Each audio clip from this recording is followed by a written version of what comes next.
Kemudian akhir Desember Joko Widodo panggil kepala desa ke istana. Dikumpulkan kepala desa ke istana. 24 Januari 2024 Joko Widodo mengatakan presiden boleh kampanye dan memihak dikatakan di pangkalan TNI Angkatan Udara Halim, dan katanya ASN boleh juga berpihak. Nah, sekarang kita masuk kepada politik uangnya, kepada bansos. Undang-Undang APBN 2024 itu diundangkan pada 16 Oktober 2023. 16 Oktober 2023. Jadi Undang-Undang APBN 2024 itu sudah diset, sudah ditetapkan. 16 Oktober 2023 ini terjadi nepotisme di mana Paman Usman mengabulkan permohonan uji materi tadi supaya Gibran bisa menjadi cawapres. 25 Oktober tadi Gibran sudah mendaftar. Kemudian setelah Gibran menjadi calon wakil presiden, Joko Widodo mengatakan di rapat kabinet 6 November 2023 memutuskan memperpanjang bantuan sosial yang seharusnya berakhir pada November 2023. Apa artinya?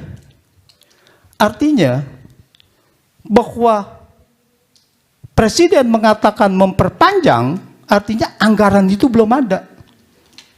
Karena undang-undangnya sudah ditetapkan. Berarti anggaran untuk bansos tadi belum ada. Lalu kemudian bantuan sosial ini terdiri dari ada 5 hal ya. Nah, akhir Desember 2023, Sri Mulyani mengeluarkan kebijakan memblokir anggaran kementerian lembaga atau yang namanya automatic adjustment. Ya, semua anggaran kementerian lembaga kecuali ada yang tertentu, misalkan KPU anggarannya tidak boleh dikurangin gitu. Sekitar 50 triliun, 50,14 triliun. Anggaran ini untuk apa? Untuk dialihkan menjadi salah satunya adalah yang paling besar bansos. Artinya apa? Artinya bansos itu tidak ada anggarannya. Bukan anggaran dari Kementerian Sosial. Nah, di sini melanggar Undang-Undang APBN, karena Undang-Undang APBN itu terinci dari unit organisasi dan sebagainya itu, fungsi dan program, tetapi kemudian diabaikan. Cikal bakal awalnya terjadi automatic adjustment, ini adalah pada saat pandemi 2022. Pada saat pandemi memang dibolehkan untuk realokasi anggaran. Tetapi kemudian digunakan oleh Joko Widodo ini 2023 dilakukan lagi, padahal 2023 sudah tidak boleh. Karena sudah tidak masuk di dalam yang Perpu tadi, Perpu untuk Corona itu. Ya, Undang-Undang nomor 2 jadinya. Nah, 2024 dilakukan lagi. Nah, di sini kenapa bisa dilakukan pelanggaran-pelanggaran ini? Karena civil society-nya tidak berjalan, karena DPR-nya tidak berjalan. Nah, sekarang DPR mau bergerak dengan hak angket, ini harus kita dorong supaya memang bahwa fungsi DPR yang mengawasi anggaran ini bisa berjalan kembali gitu, bisa berfungsi secara normal lagi. Nah, di sini dilihat lagi akhir Januari, pada tanggal 29 Januari, Menko Erlangga mengumumkan pemerintah memutuskan memberi bantuan sosial baru. Berarti belum ada anggarannya, tetapi diputuskan aja gitu, dalam bentuk BLT senilai 11,2 triliun untuk Januari, Februari, Maret 2024 dan dibayar sekaligus pada bulan Februari. Jadi dirapel yang Januari juga, yang udah lewat juga dirapel gitu. Padahal untuk di Februari dan Maret dirapel, dibayar sekaligus gitu. Jadi kalau kita fokus kepada hak angket tadi, kalau hak angket ini kan bisa kemana-mana.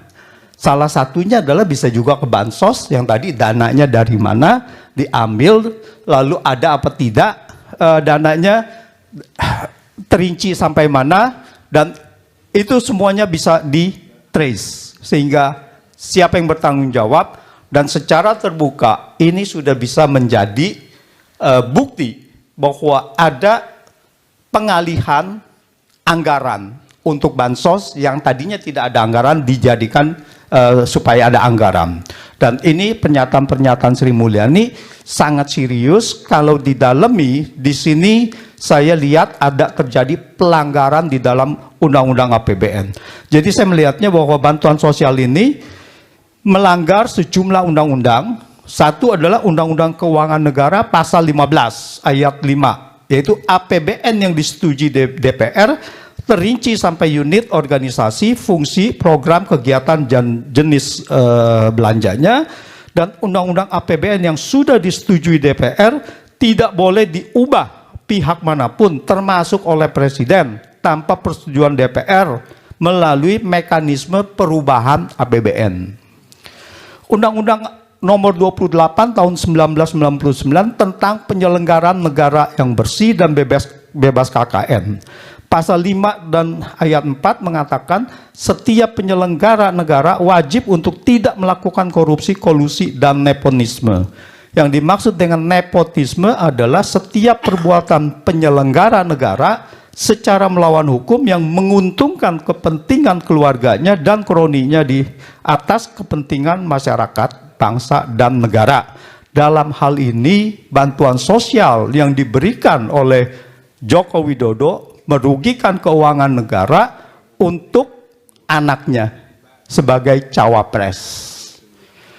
Dan Undang-Undang Nomor 31 tahun 99 tentang pemberantasan korupsi, di mana di sini adalah menguntungkan, menyalahgunakan kekuasaannya, menguntungkan pihak lain, yaitu dan pihak keluarganya.